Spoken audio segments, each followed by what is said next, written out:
काल जो पूर्ण साऊथ इंडियन डेमो आम्हाला दाखवला होता त्याची आज फुल प्रॅक्टिस आमच्या मॅमने आमच्याकडून करून घेतली.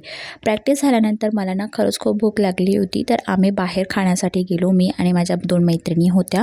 आम्ही छान चीज सँडविच खाल्लं आणि त्यानंतर मी घरी आली. हे एवढे कपडे तुम्हाला दिसत असतील ना, हे 2-3 दिवसाचे कपडे साचवलेले आहेत. अक्षरशः आमच्याकडे पाणी नव्हतं. पूर्ण मे आणि जून महिना आमच्याकडे पाणी नव्हतं आणि आम्ही टँकर मागवून पाण्याची सोय आमच्यासाठी केली होती.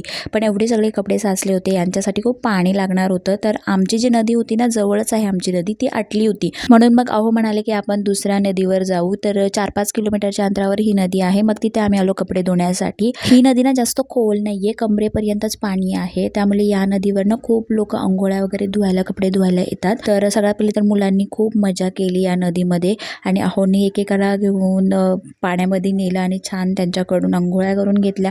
आणि त्यानंतर आम्ही एवढे सगळे कपडे आणले होते ना, तर रात्रीचे 8 वाजले आम्हाला अक्षरशः घरी जायला. उजेड होता त्यामुळे आम्हाला काही वाटलं नाही. तर असा होता फ्रेंड्स आजचा दिवस. चला नवीन व्लॉगमध्ये भेटूयात. Bye bye.